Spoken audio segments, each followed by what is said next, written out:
Hey everybody, it's Matt from Junior Horror Movies, and welcome to day 5 of my 31 Days of Horror. Today I'm bringing you a film from 1976, a blaxploitation film that really doesn't get talked about a lot, which I'm surprised. Arrow released this on Blu-ray. We are talking about JD's Revenge. So with JD's Revenge, it takes place in the 1940s. Well, it starts off there. We have JD Walker. He's walking in, seeing his his sister talking to another gentleman about a baby and everything, and he witnesses the guy slitting her throat pretty much. He runs over to her, and he is pretty much put on blame for her murder. The guy kills him, while the other guy is saying, murderer and everything. So, goes unsolved, pretty much. Now we fast forward to the present time, which takes place in the 1970s. You have a law student. His name is Isaac. Him and his friends are having a good time. He's going to law school. His buddy's going to medical school. He's living with his girlfriend. They live in New Orleans. And they're having a great time. And they decide, let's actually go out, have some few drinks, see the town, relax for a while. Take some break from studying. So they do. And then during the midst, they decide to check out a hypnotist show. And Isaac is brought up on stage with a bunch of others to be hypnotized.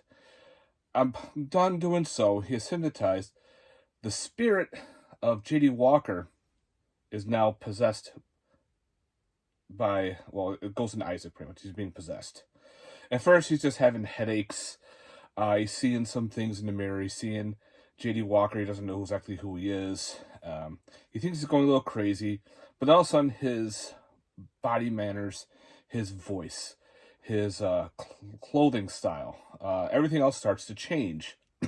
He's starting to turn into J.D. Walker. He's starting to tell himself that I am J.D. Walker, and every time he switches back to Isaac, he has no recollection of what's going on.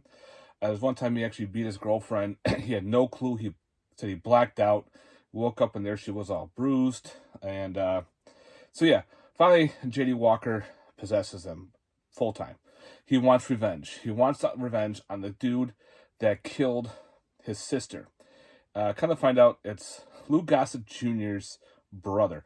Lou Gossett Jr. plays a kind of like a minister in this, and his brother's part of the ministry. And Lou Gossett Jr. had hair in the 70s, which looked pretty weird. He was supposed to be the brother-in-law. And he had a little bit of part of it, but not much. But JD mostly wants revenge on his brother. He's the one that committed the crime. He's the one that murdered him as well. So this is kind of like a weird Dr. Jekyll version, but it's more gangster. It's more there's not a lot of gore. There's some nudity, but it's not like a revenge film where he's going around killing people off. No, it's mostly him just changing into this J.D. Walker character. You start seeing his character denature into this different being, and he is starting, he's got the walk going. He's putting on the 40s clothes. It's pretty cool. And so pretty much it's a revenge type film, but not like the revenge where we used to see where they start killing everybody. Now, there's not much death in this movie. It's more story driven, which is pretty neat. The lingo and everything is all 70s style. This movie was actually really good. I had a good time with this one. It's got a loaded with a lot of special features, like with the interview with the guy who plays Isaac in here. You got the writers, directors, all that fun stuff.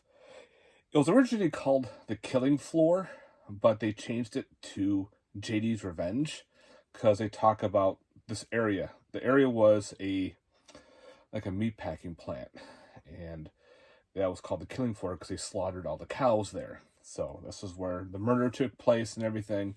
So yeah, it kind of takes place in New Orleans. It's got that cool 70s vibe going. All the parties, all the discos, all the cool lingo and all that shit. It was a lot of fun.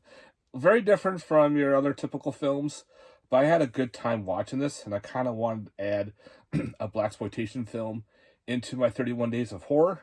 So yeah, guys, if you're into those type of movies too, I highly recommend tracking down a copy and picking up JD's Revenge. Arrow released it, did a fantastic job. It's on a DVD Blu-ray combo.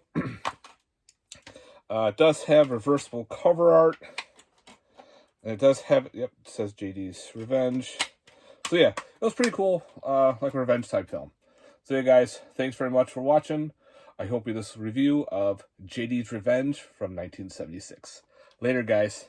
Peace.